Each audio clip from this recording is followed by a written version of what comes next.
नमस्कार दोस्तों, मेरा नाम है हरीश जायसवाल और स्वागत है आप सभी लोगों का हमारे इस चैनल पे। दोस्तों, आज की मेरी इस वीडियो में मेरे जो सब्सक्राइबर्स भाई हैं जिन्होंने कमेंट करके मुझे कहा था कि सर आप टेम्परेचर सेंसर के ऊपर में भी एक वीडियो बनाइए और साथ ही साथ में ये बताइए कि हम इसे चेक कैसे कर सकते हैं। तो आज की ये वीडियो मेरे उन्हीं भाइयों के लिए डेडिकेटेड है कि आज की वीडियो में हम लोग जानेंगे कि टेम्परेचर सेंसर एक्चुअल में वर्क कैसे करते हैं, हम इन्हें कैसे चेक कर सकते हैं और इनकी वायरिंग किस तरीके से चेक की जा सकती है। और फर्दर अगर किसी भाई को ट्रेनिंग चाहिए तो नीचे दिए गए नंबर पे कांटेक्ट कर सकता है। तो चलिए आइए दोस्तों, इसको शुरू किया जाए और आइए सीखते हैं। तो दोस्तों, आज की इस वीडियो में हम यूज़ तो करने वाले हैं मल्टीमीटर, मगर उसके पहले मैं आप लोगों को टेम्परेचर सेंसर के बारे में बता दूं। जैसा कि आप लोग देख सकते हैं कि ये हमारा कूलेंट टेम्परेचर सेंसर है। ऐसे ही गाड़ियों में अलग अलग प्रकार के सेंसर्स रहते हैं, जैसे कि एयर टेम्परेचर सेंसर जो कि एयरलाइन में लगा रहता है, और ये तो खैर गैसोलीन कार है। डीजल गाड़ियों में आपको फ्यूल टेम्परेचर सेंसर भी देखने के लिए मिलेगा, और किसी किसी गाड़ी में एक से ज़्यादा आप लोगों को इंजन टेम्परेचर या कूलेंट टेम्परेचर, दोनों एक ही होते हैं। इंजन टेम्परेचर सेंसर बोलिए या कूलेंट टेम्परेचर सेंसर बोलिए, एक ही होते हैं। एक से ज़्यादा भी देखने के लिए मिलते हैं। रीज़न क्या होता है कि इसमें जो होता है थर्मोस्टेट वाल्व होता है, सो ब्लॉक से हेड तक के जो वाटर जाता है वो थोड़ा प्रेशराइज्ड होकर के जाता है, वाल्व उसको रोक करके रखता है। तो नीचे का और ऊपर का दोनों तरफ के लेवल, वाटर लेवल का टेम्परेचर नापने के लिए किसी किसी गाड़ी में एक से ज़्यादा टेम्परेचर सेंसर देखने के लिए मिलते हैं। अभी बात की जाए टेम्परेचर सेंसर, तो जैसा कि हम सभी इसके नाम से ही पहचान जाते हैं कि ये टेम्परेचर सेंसर का काम क्या होता है, टेम्परेचर नापना।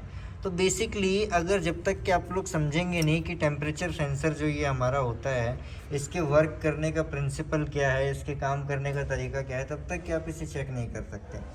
देखिए, ये जो टेम्परेचर सेंसर आपको 2 वायर वाले मिलेंगे ना, इन सब के अंदर में टेम्परेचर रेजिस्टेंस होता है।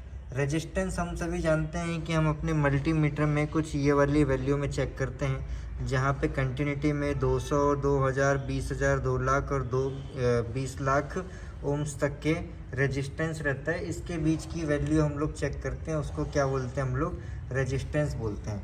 तो टेम्परेचर रेजिस्टेंस सेंसर यानी कि नाम से ही समझ में आता है कि जैसे जैसे टेम्परेचर कम या ज़्यादा होगा, वैसे वैसे इस सेंसर की वैल्यू कम या ज़्यादा होगी। तो यहाँ पर मैं आपको बता देता हूँ कि जो टेम्परेचर हीट को नापता है उसको हीट टेम्परेचर रेजिस्टेंस सेंसर बोलते हैं। तो ये सेंसर्स में क्या होता है दोस्तों, इस सेंसर में टेम्परेचर ज़्यादा होने पर रेजिस्टेंस कम होता है। हमेशा याद रखिएगा, टेम्परेचर ज़्यादा होगा तो रेजिस्टेंस कम होगा। और इसमें जो है दोस्तों, एक हमारी इनपुट वायर होती है और एक हमारी सिग्नल वायर होती है। अगर इनपुट ईसीएम से नेगेटिव में आ रहा है तो आउटपुट भी नेगेटिव में आएगा।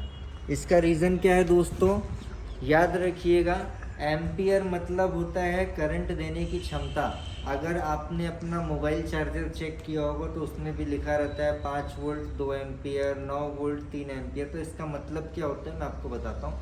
5 वोल्ट 2 एम्पियर का मतलब ये होता है कि 5 दूनी 10, यानी कि वो 5 वोल्ट का करंट है मगर उसमें 2 एम्पियर की क्षमता है, तो वो कितने वोल्ट के बराबर होगा, 10 वोल्ट के बराबर होगा। मतलब कि उसकी क्षमता और उसकी जो ताकत है, जो उसका प्रेशर है, वो 10 वोल्ट के बराबर है। सेम टू सेम वैसे ही रेजिस्टेंस क्या होता है, रेजिस्टेंस करंट रोकने की क्षमता होती है। मतलब जितना ज़्यादा रेजिस्टेंस होगा, इलेक्ट्रिसिटी सप्लाई जो है उतनी ही ज़्यादा नीचे जाती है। तो यहाँ पर वही करता है, ईसीएम क्या करता है, एक वोल्टेज इनपुट के तौर पे भेज देता है। अब वो नेगेटिव भी भेज सकता है, पॉजिटिव भी भेज सकता है। तो टेम्परेचर रेजिस्टेंस सेंसर में जितना ज़्यादा रेजिस्टेंस होगा, उतना ही कम वोल्टेज सप्लाई ईसीएम को वापस मिलेगी, और ईसीएम इस चीज़ से ये पता लगाएगा कि इंजन का टेम्परेचर कितना है। अब जितना कम टेम्परेचर होगा, रेजिस्टेंस उतना ही ज़्यादा होगा। जितना ज़्यादा टेम्परेचर होगा, रेजिस्टेंस उतना कम होगा, और रेजिस्टेंस उतना कम होगा तो वोल्टेज सप्लाई उतनी ज़्यादा होगी, जिससे कि ईसीएम टेम्परेचर का पता लगाता है। और जितना कम टेम्परेचर होगा, रेजिस्टेंस उतना ज़्यादा होगा, और रेजिस्टेंस ज़्यादा होगा तो वोल्टेज कम होगा। तो इस चीज़ को यहाँ पे एक चार्ट में आपके लिए बना दे रहा हूँ कि टेम्परेचर ज़्यादा तो वोल्टेज ज़्यादा, टेम्परेचर ज़्यादा तो रेजिस्टेंस कम। टेम्परेचर कम तो वोल्टेज कम, और टेम्परेचर कम तो रेजिस्टेंस ज़्यादा। दैट्स इट, इतना ही है। तो अगर हम लोग कार में चेक कर रहे हैं तो हमको रेजिस्टेंस में सबसे पहले चेक करना है, और रेजिस्टेंस में चेक करने के लिए हमको ये जानना ज़रूरी है कि हमारा इनपुट जो है वो नेगेटिव है कि पॉजिटिव। 95% गाड़ियों में जो टेम्परेचर रेजिस्टेंस सेंसर होता है दोस्तों, उसमें हमेशा नेगेटिव सप्लाई आती है, नेगेटिव इनपुट आता है। फिर भी चेक करना हमारा कर्तव्य है, क्योंकि हम सभी क्या हैं, डायग्नोस्टिशियन, और एक डायग्नोस्टिशियन हर एक चीज़, हर एक स्टेप को स्टेप बाय स्टेप चेक करता है। तो चलिए आइए दोस्तों, अब यहाँ पे सबसे पहले हम चेक करेंगे इनपुट चेक करने के बाद हम आउटपुट को रेजिस्टेंस में वैसे ही चेक करेंगे। अगर इनपुट पॉजिटिव आएगा तो हम पॉजिटिव से रेजिस्टेंस चेक करेंगे, अगर इनपुट नेगेटिव आएगा तो हम लोग नेगेटिव से रेजिस्टेंस चेक करेंगे। तो चलिए आइए शुरू करते हैं। यहाँ पर देखिए ये मल्टीमीटर है, ये मल्टीमीटर को मैंने सेट कर लिया कंटिन्यूटी पे, और ये मैंने इसका कॉमन पोर्ट लगा दिया। ओके, उसके बाद में पॉजिटिव के लिए मैंने लगा दिया यहाँ पर ये इसकी केबल ख़राब हो गई थी तो मैंने सेंसर टेस्टर की केबल यूज़ कर लिया। अब देखिए, कभी भी अगर आप लोग कंटिन्यूटी पे सेट करोगे ना दोस्तों, तो एक चीज़ हमेशा याद रखिएगा कि ये सिर्फ क्या चेक करने के लिए है, नेगेटिव चेक करने के लिए मैं यूज़ कर रहा हूँ। ओके, तो यहाँ पर सबसे पहले मैं क्या करता हूँ, मैं इसके कपलर को लगा देता हूँ, क्योंकि कपलर हमेशा लगा रहना चाहिए। ओपन सर्किट रहेगा आपका तो वोल्टेज सप्लाई कम ज़्यादा हो सकती है।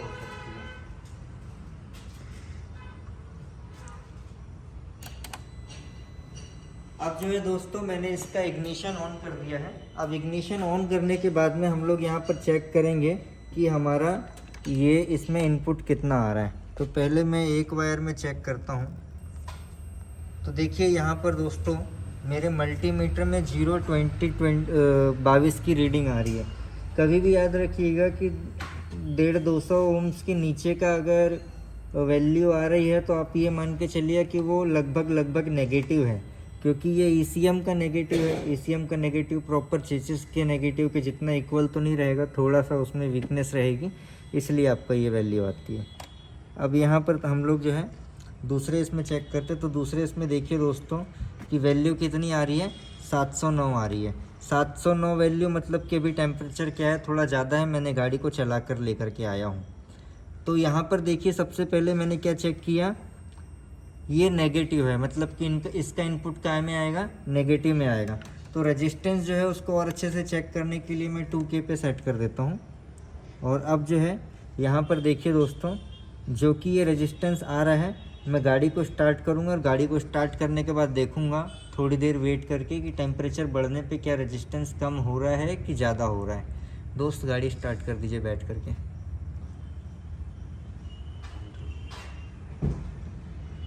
ब्रेक दबा करके बटन दबा दीजिए।